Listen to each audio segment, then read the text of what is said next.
Mr. Moses Nagamutu, Honorable Speaker of the Parliament, Dr. Martin Scotland, Honorable Minister of Natural Resources, Mr. Raphael Trotman, Honorable Minister of State, Mr. Joseph Harmon, all other special invitees, members of the diplomatic corps, members of the media, members of civil society and the industry. Ladies and gentlemen, the Extractive Industries Transparency Initiative is an international multi-stakeholder initiative with participation of representatives from government and agencies, oil and gas mining companies, and asset management companies and pension funds, referred to as the international institutional investors. The local civil society groups and international government organizations are also participants in this process. The EITI was launched in Johannesburg in September 2002 at the World Summit on Sustainable Development. EITI was founded in 2003.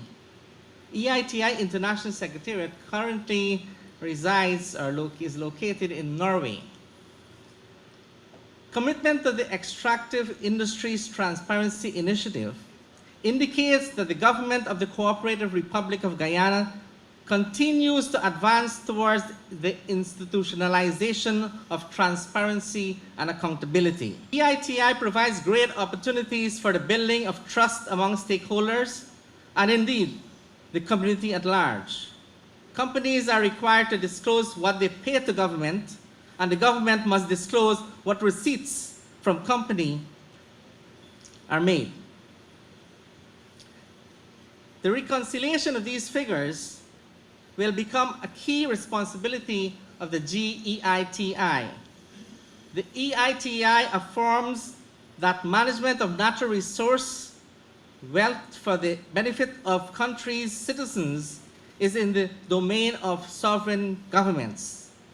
The EITI principles underline the importance of transparency by governments and companies in the extractive industries and the need to enhance public financial management and accountability. Ladies and gentlemen, the government of Guyana committed to the implementation of the EITI and therefore knowingly committed to encourage high standards of transparency and accountability in public life, government operations, and business. The government must now ensure that there are no obstacles to civil societies or companies' participation in the EITI process or restricting debate in relation to the implementation of the EITI. The Ministry of Natural Resources has budgeted in 2017 for the provision of funds for the creation of the EITI National Secretariat. It hired a national coordinator, yours truly, and a deputy coordinator, Ms. Diane Barker. Today, Wednesday, 15th of February 2017, we are witnessing the launch of the GEITI MSG. There are some more steps that must be completed before we can be considered eligible to apply for candidacy of the EITI. They are very strict. These include to adopt the terms of reference of the MSG, to determine the materiality and scope, to review and finalize the draft work plan, to prepare a communication strategy and a plan for it, to review and ensure the finalization of the scoping study which was commissioned and prepared by the consulting firm. There are more activities to be done, but these are the major ones we are focusing on to get accomplished in the near future. The GEITI Secretariat will provide support to the MSG. As the coordinator, I look forward to closer interactions with all stakeholders. Moses Virasamy Nagamutu, Dr. the Honorable Barton Umax Adolphus Scotland, Speaker of the National Assembly of Guyana, my fellow colleagues of cabinet and ministers of government, members of parliament, members of the diplomatic corps, Our equal partners in the EITI process, members of civil society and of the natural resources industries. I recognize Mr. Jason Calder of the Carter Center, and I thank you for accepting our invitation this morning to witness the launch of Guyana's Extractive Industries Transparency Initiative Multi-Stakeholder Group, GEITI-MSG. We love acronyms in this sector. And most significantly, to participate in a new chapter of natural resource governance in Guyana. The Extractive Industries Initiative, as we have heard, seeks to provide consolidated information on a country's extractive sector in accordance with international standards. Most importantly, it aims to reconcile key resource revenue flows paid by companies with those received by our government, and often goes further to assess how these revenues are expended on behalf of the people. The GEITI Multi-Stakeholder Group is a primary body responsible for overseeing and coordinating the successful and effective implementation of the global EITI standards here in Guyana. The body will provide and establish a framework to promote collaboration and consensus building in implementing the Extractive Industries Transparency Initiative accordingly. This grouping is a true demonstration of inclusivity and transparency, as all stakeholders are represented at the table. By that I mean government, civil society, and industry. Here in Guyana, we have made a deliberate effort to distribute these seats within the MSG equally among the tripartite body, with 4 members and equivalent alternates for each sector. The government will be represented by high-level officers from the Ministry of Natural Resources, the Office of the Prime Minister, the Ministry of Finance, and the Guyana Revenue Authority. And the GEITI will be chaired by the Ministry of Natural Resources. The government has approached, as you have heard, the EITI process with a commitment to transparency and openness, as well as a recognition, acceptance, and deliberate effort to foster the truth that the resources of this country belong to every Guyanese in equal measure. This EITI initiative has the potential to deliver significant benefits to the Guyanese economy through increased accountability and transparency, translating into more informed public policy debates and guidance on managing our resource endowments. It also has the potential to increase the confidence of business and enhance Guyana's reputation as a sound investment destination. This process joins a suite of initiatives that this government has committed to and is actively pursuing to strengthen public institutions and systems for managing resources and revenues from the extractive sector. Other elements of this package include the EU FLEC program, which is being coordinated with the kind assistance of the European Union. This ensures that we have sustainable forest management under the open government partnership, which the Honorable Prime Minister was a featured guest two years ago. And of course, we have our Sovereign Wealth Fund initiative, which are all in various stages of readiness. The Ministry of Natural Resources, having been identified by Cabinet to lead the process of implementing EITI, has budgeted funds to support the implementation within the country and, of course, to collaborate with chapters near and far. We will be establishing the Secretariat, as we have heard, and we have appointed both a coordinator in Dr. Jadupat and the Deputy Coordinator in our chairperson. Efforts to identify a suitable standalone functional space for the EITI Secretariat have already commenced, with advertisements being placed and expressions of interest having been received. The hiring of additional support staff for the Secretariat is also an ongoing process, and we are hopefully going to have a full Secretariat before the middle of this year. The Ministry of Natural Resources has made a commitment to pursue openness, collaborative endeavors, and to maintain standards of transparency in every aspect of its work. This EITI process is only one part of this commitment. I take this opportunity to indicate publicly that the Ministry will, in the coming weeks, be embarking on an outreach program across the length and breadth of this beautiful country to inform and engage the general public on all matters of importance and interest within the natural resources sector. The resources are ours, and you and I have a right to know and a responsibility to participate in its and their effective management. Beyond visits to communities, the ministry will be utilizing every form of media to connect with Guyanese, whether through our soon-to-be relaunched website with updated information on EITI, corporate social responsibility projects, updates on preparations for oil production, initiatives in the mining and forestry sectors, and daily updates on world commodity prices, or through our Facebook question and answer segments and our radio and television programs. The country can expect more timely and relevant engagements with the Ministry of Natural Resources. It is an exciting time in our country, and this launch of the GEITI multi-stakeholder group takes us one step closer to achieving goals long set and developing a culture of openness and unity of purpose that will only bode well for the development of Guyana, that we can all be proud of, one that is sustainable, prosperous, and free. Our next stop is EITI candidacy and the development of a roadmap to achieving compliance with global standards. We look forward to working with industry and civil society to achieve these goals. We are in this process truly together.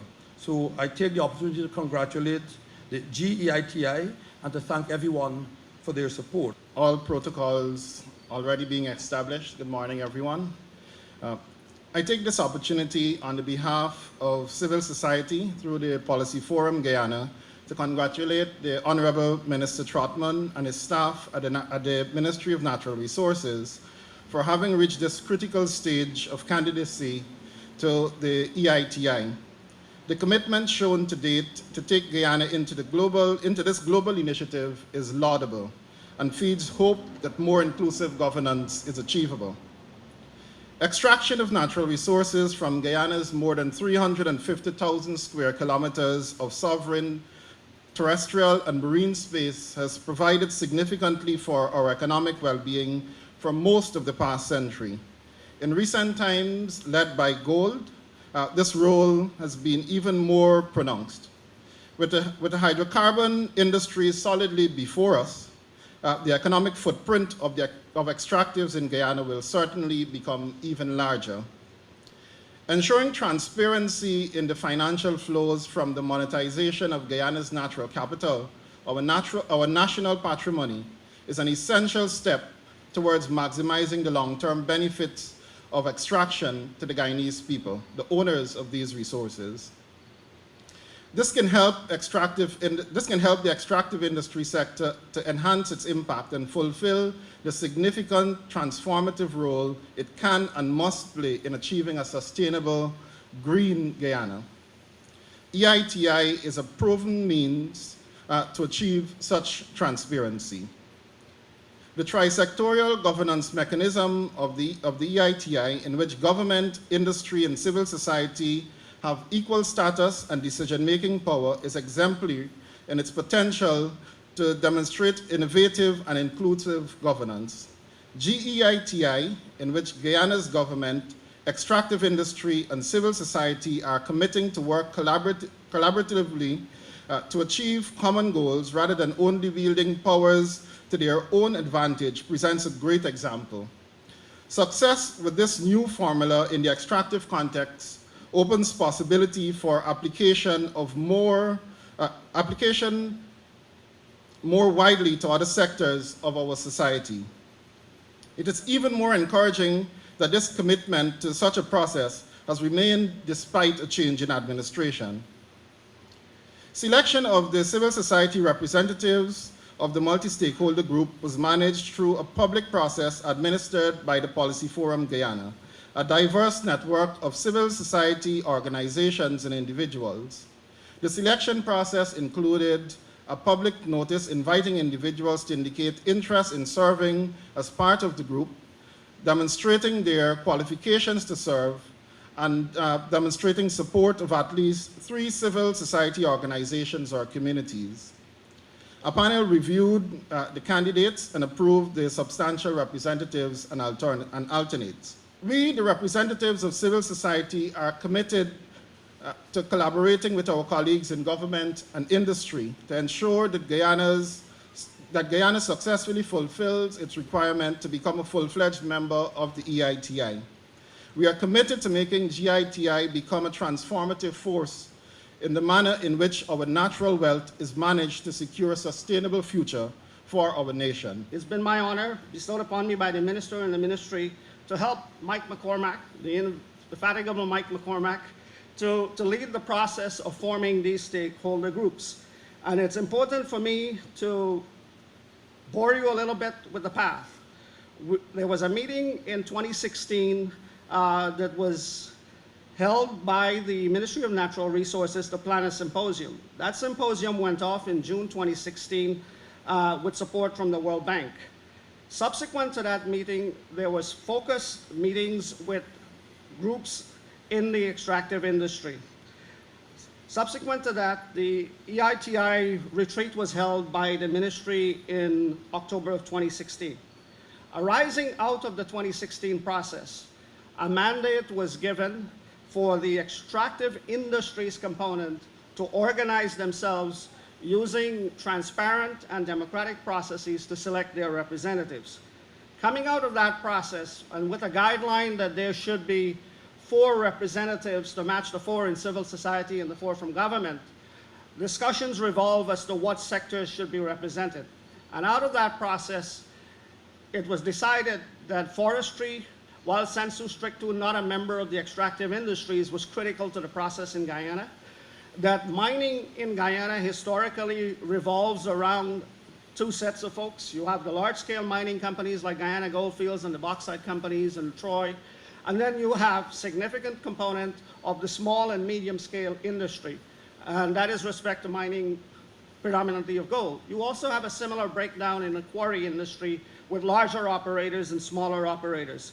So it was decided that there would be 2 representatives, one from large mining and one from small mining. And then the last sector, but the most important sector, the most expectant sector, is the emergent oil and gas sector. So out of that process, there were a number of meetings of the individual groupings where they elected their representatives, and then the larger body of industry got together at a larger caucus and then discussed the process and ratified the persons that were nominated and the alternates from those 4 subsectors of industry. Our country stands poised on the threshold of an exciting future with the imminent advent of oil and gas production. The responsible development of our God-given natural resources can indeed lead to a good life for all Guyanese. But in order to really benefit from this endowment, it is my humble opinion that we need to develop as a nation. We need to learn to respect and value each other as Guyanese first and foremost. In order to embark on this journey, we must learn to talk to each other, not at each other, as we have done over the last 50 years of our history. We must have informed debates and discussions about all aspects of our development. I'm convinced, and hence my personal commitment to the process, that the EITI, as an independent mechanism for the purveying of validated information on our natural resource exploitation arrangements, can help us as concerned Guyanese to start this nation-building discourse. I'd like to recognize this morning, starting from the back, Christopher Ram, Mike McCormack, and many others who have been prodding in the field for many years for good governance and accountability. It was a culmination of all those efforts has brought us where we are today, so that it has been, in fact, a grassroots effort for many, many years, in fact, decades. And I am pleased that we have among us Mr. Jason Calder, with whom I had labored many years ago together with others when he represented the Carter Center to advocate even to fight for principles of democracy and the restoration of democratic norms in Guyana. So starting from the back, which is not the word I'd like to use, but from the roots of our democratic or a new democratic process, we came to the front, to the top. And we had a change of government in 2015 that saw a new process at a higher level being initiated. And that process is how to secure a fair share of our nation's resources and to utilize those resources for the benefit of all of our people and for the prosperity of our nation. In this regard, I want to, from the top, recognize the Honorable Speaker of the National Assembly of this new symbol of our democracy and our separation of powers within a democratic nation.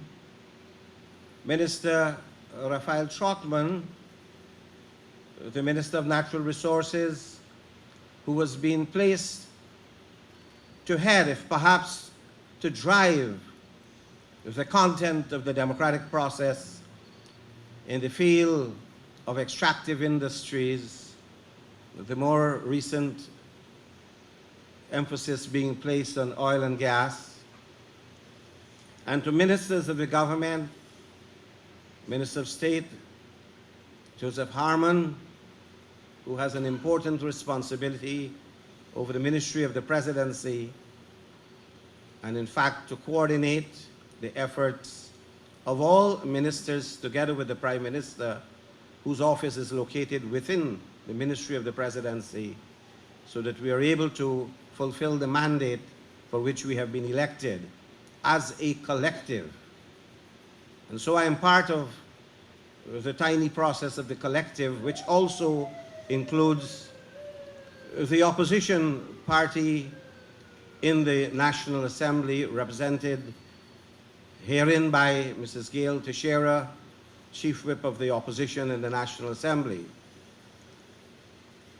And I know acknowledgement has been made to all the others in civil society, in industry, in the political directorate, who have now become partners, not a multi-stakeholder group, you're social partners in an exciting process that has not gone well in many countries. I also wish to recognize excellencies and members of the diplomatic corps, as well as others from institutions such as UNDP, UNICEF, the IDB, and others who are part of the stakeholder efforts. My task was to congratulate members of the stakeholder group and to recognize that Guyana has now, after a very long journey, I believe started as way back in 2012, when an MOU had been signed for Guyana to accede to the EITI, that this process has now come to a head. And so no one can claim responsibility as a single party or as a single group or a single government for the effort which I have said was a collective effort. We have heard many stories being told about the Dutch disease, about resource curse. And when we examine the countries that have suffered from those two afflictions, we realized that those countries would stand out among violators of human rights, violators of democracy, violators of the tenets and fundamental components of democracy, which are, in fact, accountability and transparency. So that when we sign on by whatever acronym we may wish to be known, GEITI, MSG, or as a collective, patriotic, nationalist collective, it is to be able to ensure first and foremost that our country, having been blessed with all the resources in our hands, literally, that we do not suffer those afflictions. The Dutch disease, I am informed,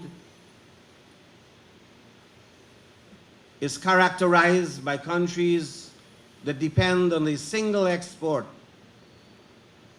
and at their own peril underdevelop or neglect to develop other resources within the state and to foster exports in either manufacturing or in agriculture or in fisheries or any combination of all those.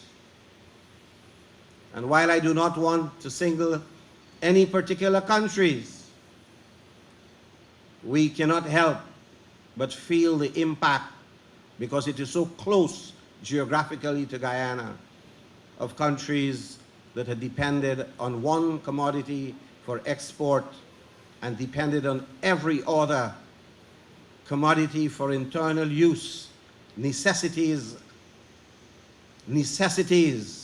included, they depended on importation of those commodities. So that if there is no balanced development, having been blessed with strategic resources, the strategic resources would become what had later been described as a curse, a resource curse. The resource curse, I'm informed, also is tied with another curse. I don't know which one comes, which spawns which, but it seems to be the resource, corruption.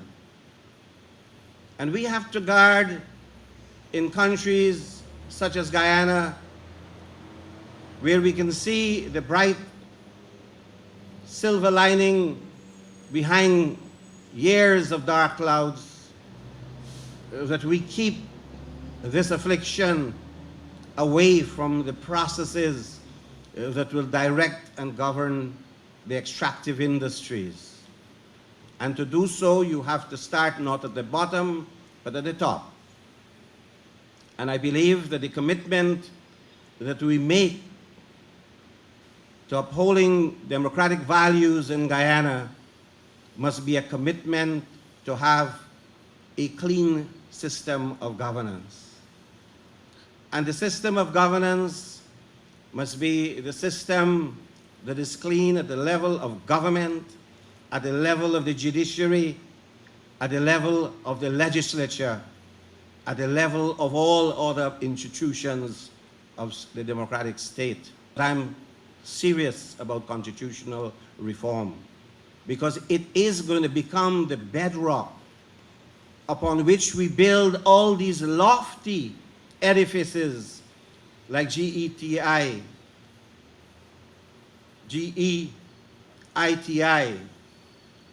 upon which the MSG will also mount its own monitoring, evaluating, and advising on how our extractive industries could best serve our society.